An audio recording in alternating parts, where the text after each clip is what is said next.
gore nga donc man musuma d'accord ci loolu. Est-ce que jafe-jafe bi également Diatou Cissé nekkul surtout également absence de modèle économique parce que situation bi fépp la mettee ci entreprise privée yi gis nañ l'exemple de E-Media presque tey 1 mois liggéeykat yi banque seeni loxo est-ce que jafe-jafe bi nekkul foofu aussi. J'en ai discuté ak sama xarit aussi sama frère Alassane Samba Diop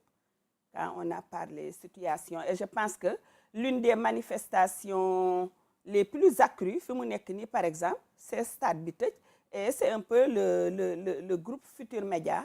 ou E-Média où on t'explique effectivement qu'il y a des comptes qui sont gelés des comptes qui sont bloqués donc li ñu doon fortasu ak néew mënuñu ko loolu moom c'est que tamit doo je pense que il faut que ñun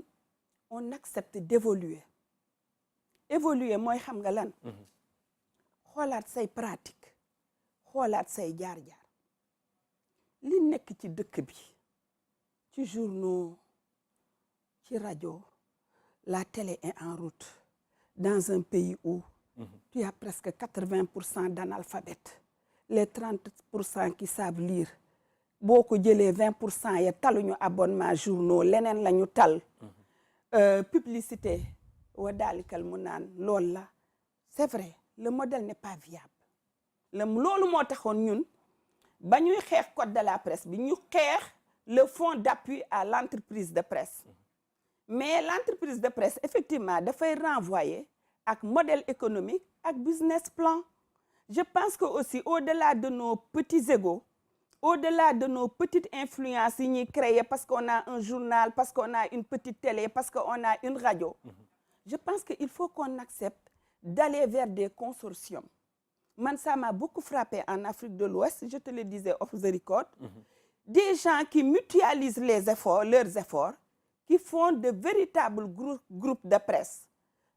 allez-y voir le New York Times le Time mais su fekkee dañu bëgg effectivement ku nekk def journal pour jaay ko 100 francs mais ñëpp xam nañ ne sandwich nambe sax jaratul 100 francs waxuma la ak journal boo xam ne fukk juróom ñoo ciy liggéey pour nga mun a am 4 pages wala juróom benn page yi ngay def télé ban publicité moo am donc c'est vrai donc mais moi je pense que c'est le moment et c'est là où j'interpelle le quand on parle du secteur privé quand on parle de l'entreprise mënuñ ci génn aussi la presse c'est une entreprise peut-être spécifique parce que nag produire de l'information du jaay boisson de man je suis d'avis que lu ñu mën a teg kuy jaay boisson en termes d'impôt en termes de redevance waruñu ko mën a teg koo xam ne day produire de l'information parce que produire de l'information suñu ko defee une activité purement commerciale bonjour les dégâts bonjour la fragilisation même de la démocratie parce que nag indépendance éditoriale day am fu mu wéeru donc je pense que dans la réflexion en cours suñu ubbi woon ay waxtaan y a les assises de la presse les conclusions sont disponibles. Le ministère aurait pu à mon avis le ministère pour moi gagne à porter le dossier pour une formalisation rigoureuse de l'entreprise de presse, quitte à imposer aux acteurs que nous sommes, que si vous êtes d'accord de vous regrouper au lieu de vous disperser dans tous les sens pour courir derrière des miettes et pendre la langue pour chaque fin de mois, si vous êtes prêts à vous constituer comme en des entités viables, avec un business plan, avec une étude économique et commerciale bien fondée, bu keroogee ñun mun nañ leen parrainer ngeen am xaalis ci fonds d'appui bi après ngeen liggéey remboursé au départ également c'était ça pour gunge entreprise yi mais apparemment nuñ koy doxalee dafa mel ni jafe-jafe la fonds bi man waxoon naa ko gisoo fonds bi man ni ma si maandoo parce que le fonds d'appui à l'entreprise de presse man Diatou Cissé dama si liggéey lu bari fonds bi warul woon demee nii de fonds bi dañ ko këppatal ñun li ñu légiféré woon ñun les acteurs la société civile li ñu déterminé woon dañ ne le fonds d'appui à l'entreprise de presse est un fonds autonome benn ministère du ko bokk ci bureau ça devait être un fonds autonome avec un conseil d'administration avec un secrétariat exécutif qui collecte les projets, qui fait une première étude et qui propose au conseil d'administration selon des critères dûment établis. Critères yooyu ma la wax dafa amoon nga nekk à jour de tes obligations fiscales, da nga war a indi quitus impôt, da nga war a indi quitus caisse de sécurité sociale, da nga war a indi quitus IPRES, da nga war a respecter convention collective, da nga war a jëlal sa personnel assurance maladie ou IPM nga doog a éligible. Si l'un de ces documents-là, l'un de ces critères n'est pas rempli, tu n'es pas éligible au fonds. Est-ce que lii bu ñu ko appliqué woon tey dina am entreprise bu am mais bu ñu ko appliqué woon day am le phénomène de segg. Segg mooy ñi mën a résister, ñi mën a taxaw ñooy des, ñeneen ñi forcément ils sont appelés à mourir de leur propre mort. Léegi man xawma, je ne sais pas ce qui s'est passé, je n'accuse pas le ministère sortant, dama xamul naka la ñu def ba dem dugg génn jël fonds bi avec la complicité des acteurs de la profession. ñu bari ñu fa dem di siéger di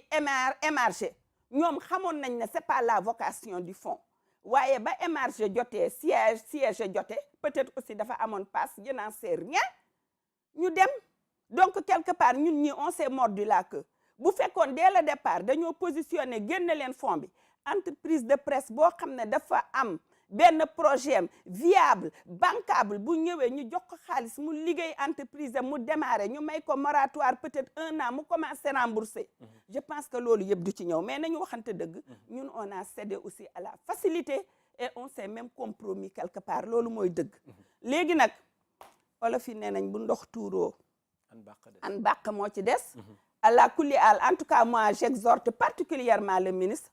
parce que moom moo am ascendant bi ak posture bi pour dajale ñëpp, ñi ko neex ak ñi ko neexul, ñi mu d'accordal ak ñi mu d'accordul yëpp. Man dama koy exhorter pour mu exploiter na toogaat ñu def restitution des assises de la presse. Moom dina xool par rapport à ses orientations lan moo ci dal xelam mu discuter ci acteurs yi ñu def ko, mais ni ñu toog nii discuter en chien de faïence, jël entreprise de presse yi tamit xoj leen fenn parce que nag la situation est tendue entre le pouvoir et les entreprises privées actuellement. Oui, et ça se comprend. Ku si gagné ça man je pense que le pouvoir gagne aussi parce que xam nga journalistes yi tamit ils ont la presse a une forme de résilience. Boo leen xojee ba nooyeetuñu tamit di nga leen dégg. Bu dee pour museler leen c'est voué à l'échec. Nit ñi moom ala kulli al dinañ continuer di wax, même bu fekkee dañu yore micro kese taxaw ci mbedd mi amuñu location di émettre, je sais que les gens vont le faire. La presse non plus aussi n'y gagne pas, mais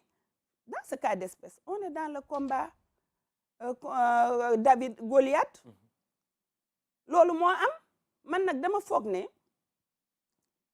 su dee dañu départ que li nekkoon suñu ginnaaw yëpp wéy na, dañoo war a repartir sur de nouvelles bases, créer un mouvement d'ensemble qui peut aboutir à un climat social apaisé. Munoo wax climat social apaisé te boole woo ci médias yi. Donc je pense qu'il est temps que les petites rancunes ou les rancunes avérées ou les rancunes supposées de part et d'autre ñu dépasse ko, ñu ubbi discussion. Ñu ne yow Alassane Samba Diop groupe E-Média lii ngeen ñu yoral dund fay dee fay ala kulli al da ngeen di fay, ñun on propose que lii ngeen di fay. Alassane Samba Diop ne may leen ma wàññi leen ma lii laa fay,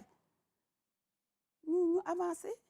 ñu ubbi contrat jàmbur, ñu libérer compte yi. Mais cet esprit de vouloir coincer les gens au tournant, man ça m'est insupportable. Je ne le trouve ni chevaleresque ni grand, ça manque quelque part de grandeur. Da ngeen ma amal fay leen ma, yoruma lépp, may ma ñu wax ma seet man nan laa mun a faye. Mais ay la yëben loolu warul mën a doon problème. Li ma si jaaxal président Diomaye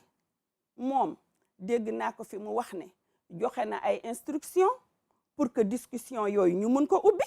Léegi nag li ñu war a xool càmbar ko mooy discussion yooyu fan la cangee.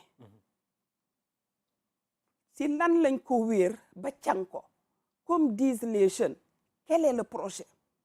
su dee pour fay rek la d'accord nañu fay nañu discuter yoruma lépp mais mun naa di fay par tuuti tuuti ba jotaat sama bopp koo xam ne mënu la réer mi ngi si dëkk bi bu toogee ñetti weer li mu wax defu ko mun nga dalaat si kawam mais nag bëree fa la ko daan wàcc donc man comprendre ma situation bi lan la si nekk li ma mun a wax daal mooy ne presse bi ci jur gi la bokk jubal jubbanti waaw bu amee lu dëng si presse bi nañ ko dugal dans le concept jubbanti ñu jubbanti de façon participative constructive ñu am une presse qui soit digne du niveau de la démocratie sénégalaise man loolu laa gëm